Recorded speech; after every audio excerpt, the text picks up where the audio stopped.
Meillä on Vivian Loveksin kitaristi kylässä. Huomenta. Huomenta. Ja Lovex on tämän viikon Mill Sessions-artisti. Ensiesitys on lauantaina huomenna ilta 8 ja tuossa oltiin esimakua meiningistä. Cover-biisi oli teillä kans settilistassa The Mill Sessionsissa. Kyllä vain. Mikäs se oli? Lady Gaga, Born This Way. Mitä? Mistäs toi on tullut? No siis me kelailtiin, että kun meillä on orkesteri niin monimuotoinen, että meidän on vaikea löytää tämmöisiä bändejä, miltä me haluttais niinku jotain tosi meille suuresti merkitseviä biisejä soittaa coverina. Niin omanlaisia versioita. Me ollaan soitettu kaikkea musea ja tämmöstä, mutta sitten ne on sellainen, että me soitetaan ne vaan kunnianosoituksena niille aika lailla samalla kuin ne itse soittaa, koska ne on tehnyt niin hyvät versiot niistä, ettei niitä kannata lähteä niinku muuttelee. Oliko se Time is Running Out? Joo, Time is Running Out on muun muassa, mitä ollaan vedetty, mutta päätettiin sitten, että me halutaan kuitenkin tällainen tilaisuus päästä äänittämään kunnolla toi, niin että tehdään enemmän biisi tai cover niin kuin jostain biisistä, mistä päästään tekemään oikeasti ihan omanlainen versio ja niin kuin täysin erilainen kuin se alkuperäinen. Ja sitten toi meidän Zeon oli aikaisemmin jo vetänyt jossain akkarilla reenaillut biisiä vetää ja sitten päätettiin, että se vaan niinku toimii ihan sairaan hyvin aika lailla heti kun lähdettiin sitä kämpillä vääntämään, että millainen versio tästä tulisi. Niin se on vaan hyvä biisi. Me tehtiin sitä vielä ehkä parempi. Kattokaa Mill Sessions huomenna 8. Siellä on Loveksia. Meillä on Voisella Suomen virallinen kesähittiäänestys käynnissä. Vivian, mitä veikkaat, mikä on tämän kesän tunnuskappale? Sulla on tossa kaikki ehdokkaat nenän edessä. Joo. Meneekö koti vai ulkomaiselle? Kyllä mä väittäisin, että se toi Jaret Villekalle häissä homma on, koska kyllä Suomessa toi maailmanmestaruus jääkiekossa on jälleen niin sekoittanut koko kansan, että mä luulen, että toisen vie. Missä sä olit, Vivian, silloin kun lätkämestaruutta juhlistettiin? Siis silloin kun peli tuli ja voitettiin, niin olin Tampereella, mutta sitten kävi niin hienosti, että kun olin varannut Kyprokselle ja lomamatkan siinä heti perään aika lailla. Ja samana, itse asiassa päivää aikaisemmin kun lähdin Kyprokselle, niin tuli pyyntö Loveksille, että Tampereella olisi nämä juhlat Keskustorilla kyseisen voiton kunniaksi. No, en mä viittinyt siinä enää sanoa rakkaalle tyttöystävälle, että sori, että mä en nyt huomenna lähdekään sun kanssa sinne, että mä jään tänne ja menen sitten soittaan ton yhden biisin tonne juhliin Keskustorille. Sitten siellä Kyproksella kattelin netistä, että mietin alkuunsa, että tuleekohan sinne kuinka paljon väkeä. Et siitä on kuitenkin jo oli niinku pari viikkoa melkein siitä voitosta ja sitten kattelin netistä kuvia, että rontti 30 000 ollut siinä.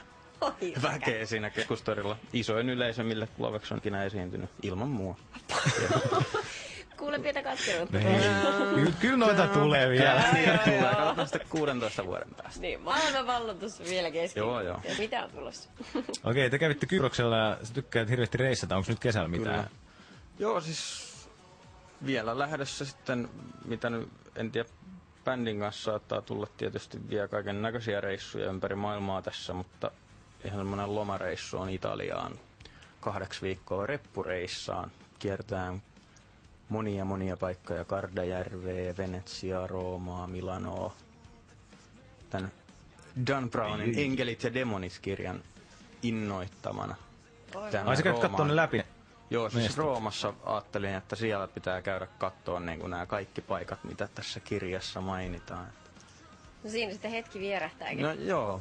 Onko sulla olemassa rinkka ja teltta ja muut sellaiset? Ei, Pystyy sen Rooman keskustaan? En mä ole niin organisoitu ihminen, että mä pystyisin, mutta mä jostain sen saa lainattua sen rinkan.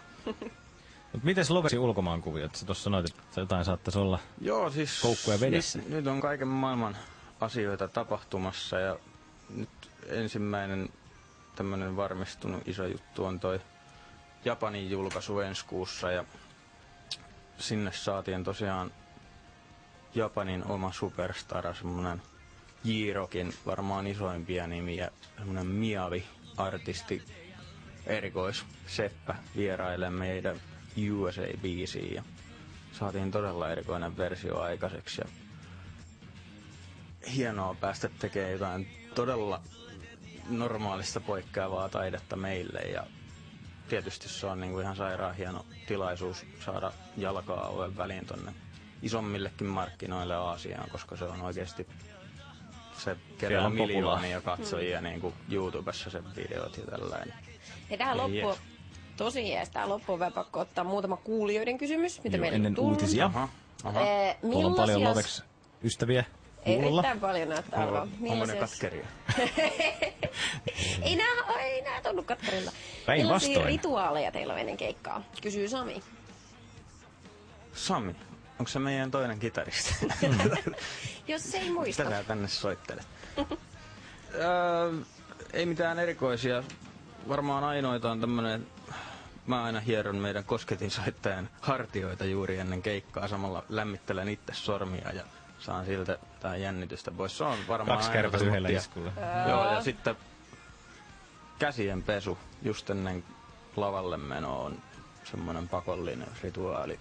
Itse asiassa kummallakin kitaristilla. Joo. Ei muuten soittoluista. Mitäs syödään kesän keikkareissuilla yleensä? Pizzaa.